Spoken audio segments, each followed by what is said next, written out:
Hello everyone and welcome to Plot Twists.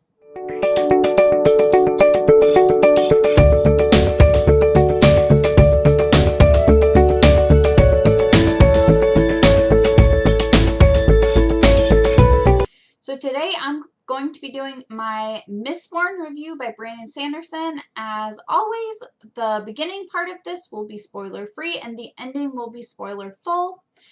This book centers around our main character, Vin, who has a very complicated history for sure.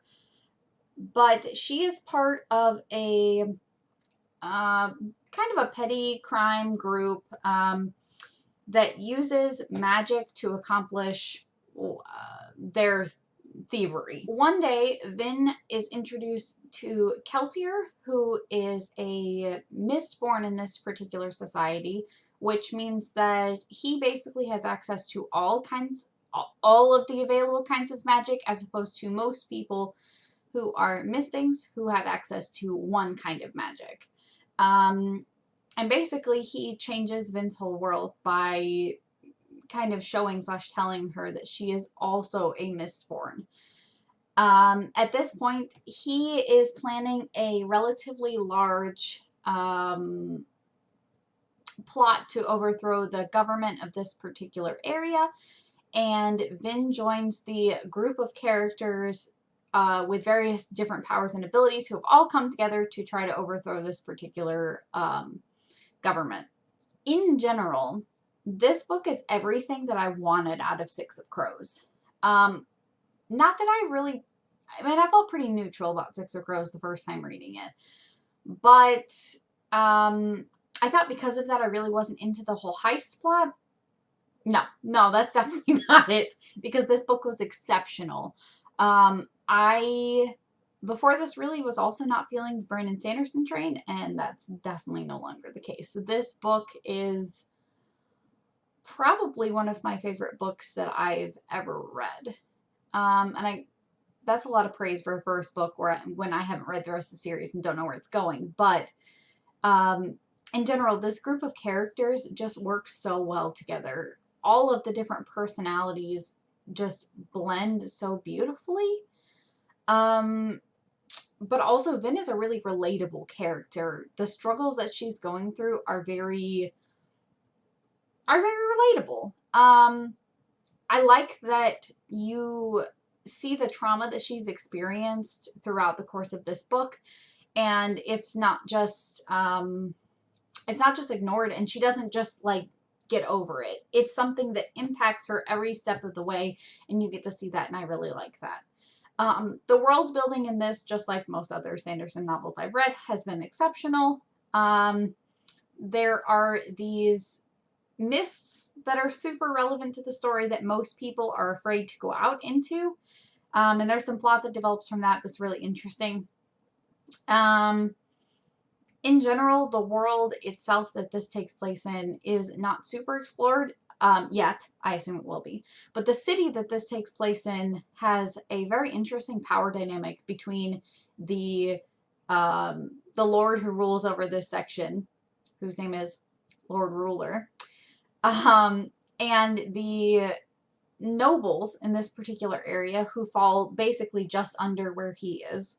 And then the Ska, who are the peasantry of this particular society. And there is a huge gap between the nobles and the Ska in terms of everything. I mean,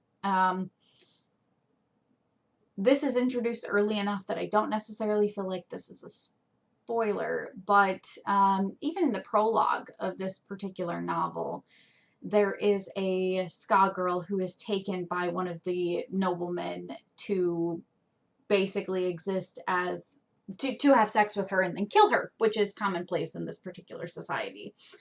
The Ska basically exist to fulfill whatever the nobles need, and Cosmere in particular, and in general, this entire group of main characters recognize how messed up this is, and that's part of their motivation for trying to change this particular society.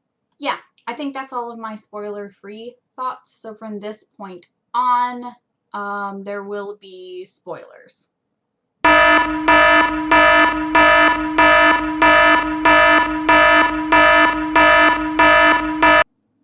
I honestly don't even know where I want to start for spoilers with this particular book. I really enjoy all of the different lessons that Vin has with Kelsier in terms of learning her magic. Kelsier is a fantastic teacher, and I really enjoyed reading those. I also love seeing more about Vin's backstory with her brother, especially with the resolution, figuring out that, I mean, her brother basically died to protect her, which is interesting to kind of put that next to the fact that he's clearly constantly beat her.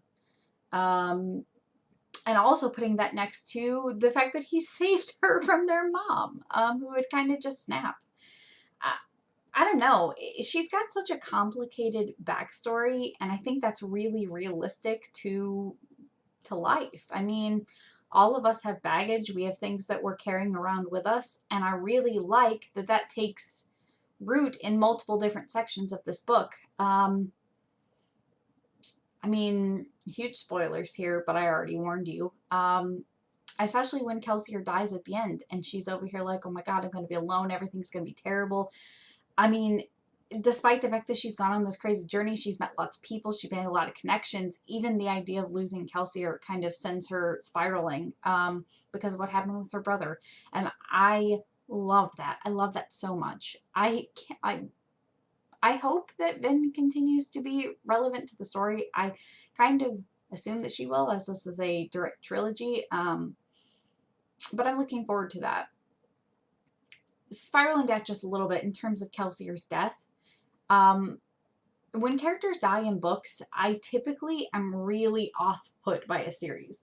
I can think of maybe a handful in which a character died that I wasn't completely like, I'm done. And in fact, there are other Sanderson novels in which that's the case that I really thought I wasn't going to enjoy Sanderson based on the way that was portrayed. However, I think this is one of the only ways that you could kill off a character in which I'm like, okay, I'm cool. I mean, would I have preferred Kelsier to live? Yes. But also, it makes sense. I see kind of his motivation, his reasoning, and I'm interested to see how this religion that he is effectively, unintentionally, or intentionally probably, started develops, because I think you're going to see more ska uprisings, at least for now. I don't know. I thought his death was really well done. In terms of the whole society, the larger picture, I did the little vignettes at the beginning of each chapter were an interesting addition, and I really liked that you didn't. Part of the story was figuring out whose perspective those vignettes come from. I speculated for most of the story that they came from the perspective of Lord Ruler, and clearly that was incorrect. But I also speculated that something happened to the person writing the vignettes in the cave, and for that reason that they didn't come out the same, or something changed, and that clearly was true. So that was cool to read. In general, I never would have guessed that Lord Ruler was Roshek, the Terraceman, and as messed up as that is, it makes a lot of sense. It's still hard to kind of think about what he has done to the Terracemen and his society, basically for no reason, just because he didn't want somebody to have as much power as he possibly could, combining aspects of allomancy and the Virachny? Not quite sure how you say that, but I thought that was an interesting addition as well. I like the two different kinds of magic and how they are similar and yet very different. In terms of side characters in this novel, you can't talk about Mistborn and not talk about Elend. Oh, or Eland. I don't know how you say his name, but man, the section where he realizes that Vin isn't a spy, that she was just there, where he thinks she was just there to try to steal from him, and he's so excited about it. I was dying, y'all. I'm over here like, nobody should ever let this man out of his noble house. The naivety, he just needs to be protected. This poor baby. This poor baby. In general, though, he is definitely one of my favorite characters, and I loved seeing his perspective from the point of a noble person who thought 90% of what the nobility was doing was wrong. And his kind of place in the end, I think, is really crucial. I really enjoyed that. Other side characters, Sazed. Oh, everything about him is everything that a side character needs. The relationship that he has with Vin is so exceptional. Every point that he was brought up in the story, I just found myself getting more and more excited because he has a perspective that nobody else has. But also his just knowledge of all sorts of things from being a keeper was so interesting to read through. And I hope we get more of that coming in future books. The section where most of the army gets killed because they believe that Kelsier was basically all-knowing and would protect all of them was pretty difficult to read. But I kind of saw it coming. I don't know.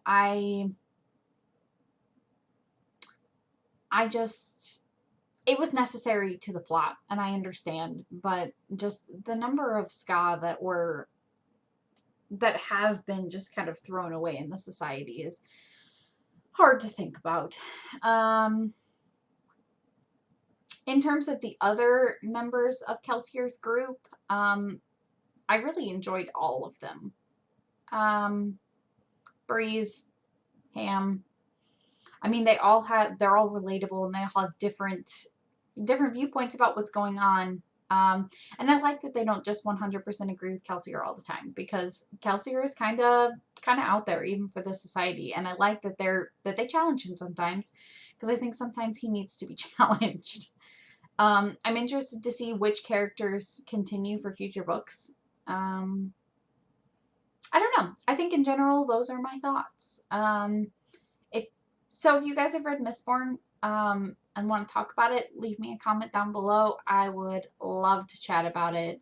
As a reminder, I'm reading this as part of the Cosmere Cravalon, which I will link down below as well. It's a wonderful book community, and I really have enjoyed chatting through these books with everybody in there. So if you haven't joined, I highly recommend you do. And I will be back next month for my Well of Ascension review. Yeah, thanks guys. If you haven't yet, please like and subscribe, and I will see you guys again soon. Bye!